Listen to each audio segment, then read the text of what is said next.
गुना PG college की पूर्व छात्र संघ अध्यक्ष प्रीति गुप्ता के साथ साइबर क्राइम का मामला सामने आया है। उनके खाते से 96,000 रुपये निकाल लिए गए। उन्होंने अपने पिता का इलाज कराने के लिए एक निजी अस्पताल का नंबर सर्च किया था गूगल पर, उस पर कॉल किया तो उनके साथ ये फ्रॉड हो गया। प्रीति गुप्ता ने बताया कि उन्होंने अपने पिता केसी गुप्ता का इलाज कराने के लिए ऑनलाइन सर्च कर टोल फ्री नंबर 180041232051 पर फ़ोन लगाने के बाद संबंधित व्यक्ति से बात की। उसने एडवांस में रजिस्ट्रेशन कराने की बात कही। उन्होंने ट्रायल के तौर पर 5 रुपये उस व्यक्ति द्वारा भेजी गई लिंक पर पैसे डाले। उसके बाद अगले दिन प्रीति गुप्ता के बैंक ऑफ इंडिया के अकाउंट से 96,000 रुपये निकल चुके थे। पीड़िता ने एसपी ऑफिस पहुंचकर साइबर द्वारा ठगी की शिकायत की है। फिलहाल तो साइबर क्राइम हो गया है, खाते से 96,000 रुपये निकल चुके हैं। बताया जाता है कि ये ठगी नगर पालिका अध्यक्ष की ननद प्रीति गुप्ता के साथ हुई है। मामले में पीड़िता प्रीति गुप्ता ने एसपी से शिकायत करते हुए राशि वापस दिलाने की मांग की है। जी, हम लोग एक्चुअली 24 तारीख को फादर को दिखाने के लिए मैंने एक चूँकि मुझे नंबर नहीं मिल रहा था बायस रघुवंशी जी का, तो मैंने ऑनलाइन में डाला राम हाईटेक करके, तो उनका वो खुला पूरा, जिसमें उनका पूरा ये था राम हाईटेक गुना करके। तो मुझे विश्वास हुआ तो मैंने एक नंबर दिया था, उस पर क्लिक किया तो वो 1800 करके कुछ नंबर था। तो वहाँ किसी ने उठाया तो मैंने उनको बोला, आप बताया कि मुझे दिखवाना है। तो उन्होंने कहा कि हाँ डॉक्टर साहब बैठे हैं और आप ऐसा करिए कि ये फ़ीस जमा कर दीजिए ऑनलाइन। तो मैंने कहा ऐसा तो नहीं होता, कहीं भी ऑनलाइन फ़ीस जमा तो नहीं होती, हम तो वहीं जाके करते हैं। तो बोले नहीं वो पहले ऐसा था, अब चेंज हो गया है। और तो मैंने कहा ये जो बात कर रहा था उस नंबर से, टोल फ्री नंबर से, क्योंकि मैंने ये साइट पे जाकर ही नंबर लगाया था। ये नंबर अभी जी अभी ये नंबर चेंज किए गए 2 दिन में।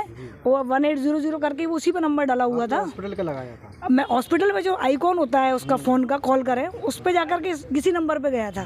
फिर क्या हुआ? फिर उसने बात की सारी, और मैंने कहा मुझे तो नहीं आता है इस तरीके से करना।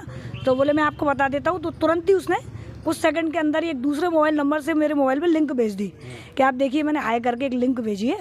तो मैंने कहा क्या करना है? बोले लिंक आप ओपन करिए और उसमें जानकारी भर दीजिए, नाम वगैरह, फादर नेम, ये सब। और फिर नीचे उसमें एक कॉलम था राशि करके, तो उसमें कहा कि इसमें आप 05 डाल दीजिए। मैंने कहा 05? मैंने कहा 05 क्यों? नहीं, बोले वो हम लोग पहले कंफर्म करते हैं, ऐसा कुछ करके उसने बोला। तो अब मुझे थोड़ा डाउट तो हुआ पिन डालने से पहले, लेकिन सिर्फ इस वजह से कि फादर को दिखाना ज़रूरी था। तो मैंने कहा चलो 5 रुपये की बात है।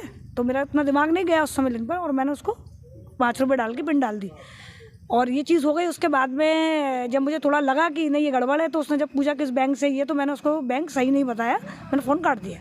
फिर दोबारा जब साइट पे जा कर के देखा मैंने, तो मैंने कहा और भी कोई नंबर है क्या? तो एक मुझे नीचे मोबाइल नंबर मिला 7 की सीरीज़ का, तो वो लगाया, तो वो डॉक्टर साहब ने उठाया। और मैंने डॉक्टर साहब को फिर ये बताई पूरी घटना कि डॉक्टर साहब आपकी साइट से भी ऐसी मेरी बात हुई है और मुझे कुछ ठीक नहीं लगा, तो आप दिखवाइए इसको, ये क्या है, और मुझे फादर को दिखाना था। तो उन्होंने कहा कि आप आ जाएं 12 बजे तक, और जो भी नंबर ऐसे आपने लगाए थे वो आप हमको उसकी जानकारी दे दें। तो वो नंबर की जानकारी मैंने उनको उसी दिन दे दी थी। मुझे लगा कि वो नंबरों के साथ कुछ जांच वगैरह करवाएंगे, या जो भी उनके मैनेजर ने मेरे सामने लगाया भी एक नंबर, तो वो स्विच ऑफ था। और जो नंबर वो कह रहे थे कि ये नंबर बंद हो चुका है, वो उनका नंबर था और उनके फ़ोन पे बज रहा था।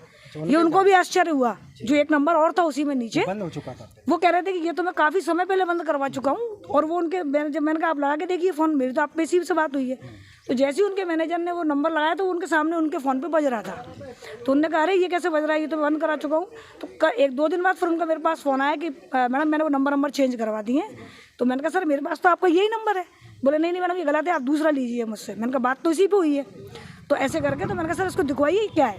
तो बस दिखवाया करा, उस दिन तो कुछ नहीं हुआ। उन्होंने कहा आप चेक करें बैलेंस, तो उस दिन बैलेंस था। नेक्स्ट डे की बात है, दिखाने करने के बाद में फादर को दवाई लेके शाम को रेस्ट करके 6 बजे मेरे को फ़ोन आया बैंक से कि मैडम आपके अकाउंट से इतने हज़ार का 96,000 का ट्रांजेक्शन हुआ है, तो आपने किया है क्या? मैंने कहा नहीं सर मैंने तो कोई ट्रांजेक्शन नहीं किया। तो बोले आपने कोई पिन विन कहीं शेयर की थी या कुछ फॉर्म कुछ लिंक? तो फिर मैंने उनको ये घटना बताई। तो उन्होंने कहा मैडम आप जल्दी कीजिए, आपके अकाउंट से ये 96,000 रुपये निकले और आप साइबर क्राइम पर फ़ोन करिए। तो फ़ोन मैंने किया, वहाँ लगा नहीं, फिर डायरेक्ट आकर के यहाँ सूचना वगैरह भी करी और एसपी साहब से मिल कर के हम आवेदन दे चुके हैं डीएसपी साहब को। एसपी साहब नहीं थे, और ताकि तुरंत कार्रवाई हो। तो मेरा यही कहना है कि अगर इसमें संजीदगी से और पूरी निष्ठा के साथ यदि पुलिस वाकई में इस पर गहराई से कार्य करेगी, तो निश्चित तौर पर जिन्होंने अपराध किया वे पकड़े जाएंगे। और चूँकि मेरी भी बहुत मेहनत की कमाई है, और चूंकि साइबर क्राइम एक तरीके का एक साइट है जो कहीं ना कहीं इस तरीके के काम को बखूबी निभा सकती है, तो यदि ये कर लें तो इससे एक मैसेज भी जाएगा अच्छा। फ्लॉट हुआ। ये बहुत बड़ा फ्रॉड हुआ है और इसमें मेरी गलती भी है, बिल्कुल है, लेकिन उस समय मेरे चूँकि फादर को दिखाना था तो मेरा दिमाग काम नहीं कर पाया और कभी ऐसा होता नहीं है, लेकिन ये ऐसा हो गया। क्या नाम है? मैं प्रीति गुप्ता, पूर्व छात्र संघ अध्यक्ष, पीजी कॉलेज गुना।